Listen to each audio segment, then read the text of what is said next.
What's going on, guys? Welcome to Inside the Horseshoe. My name is Matt, and let's talk about salary cap. Because DeForest Buckner earlier this week, he signed his extension, and that gave the Colts more money. But what will they do? Will they actually use that money, or will they not? I'm going to give you guys my thoughts in just a minute, but before I do, if you're new, if you haven't already, I would greatly appreciate it if you would click that subscribe button. Also, click the bell icon. That way, you're notified when I upload a video or when I go live. If you like this video, smack the like button, leave your thoughts in the comments down below. And if you have a Twitter, make sure you follow me on Twitter at horseshoe_pod. There's a link in the description down below. So like I said, DeForest Buckner signed his extension, and that put the Colts at $26 million in salary cap. Now, obviously, $10 million of that, or around $10 million, is going to have to go to the rookies.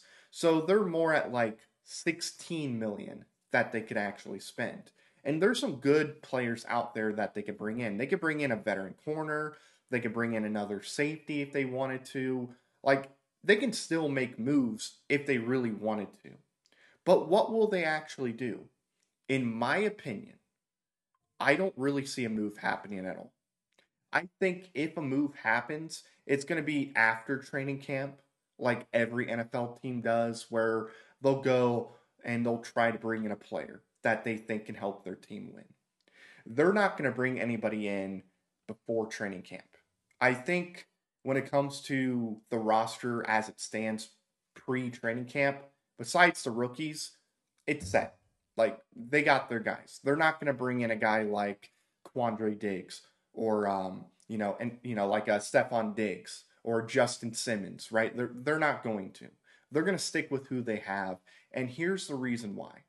They're going to let that money roll over for next offseason to bring some more of their guys back and maybe bring in a couple more players from free agency. Because next year, in 2025, you got guys like Ryan Kelly, Mo Alley Cox, Julian Blackmon, Dio Dengbo, EJ Speed, Ashton Doolin, Will Fries, Kwity Paye, Kylan Granson, all are going to be free agents. Now, Kwity Paye, you can use the fifth-year option if you want. Will they?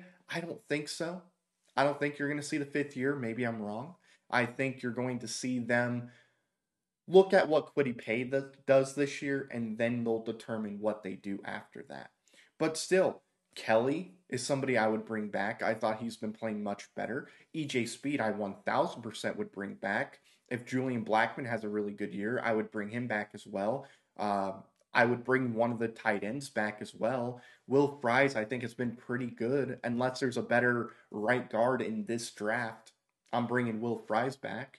So, honestly, I think they're going to let that money roll over because that $16 million you could put towards at least two guys, right? Like, they could put that $16 million towards Kylan Granson, Dio Dengbo, and Julian Blackmon.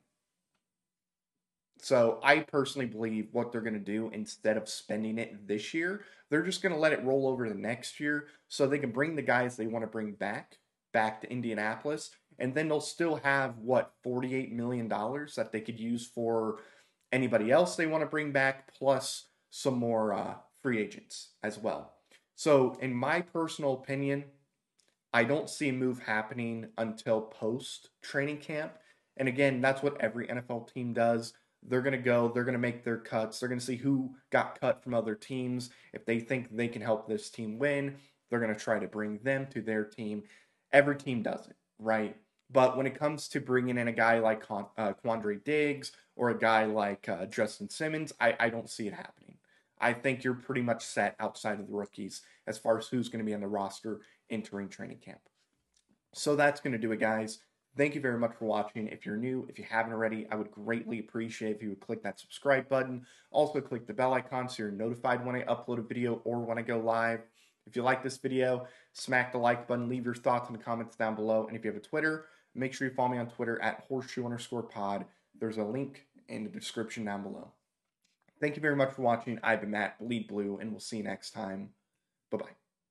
Thank you very much for watching this video. If you like it, make sure you watch one of these other two videos. They're cool.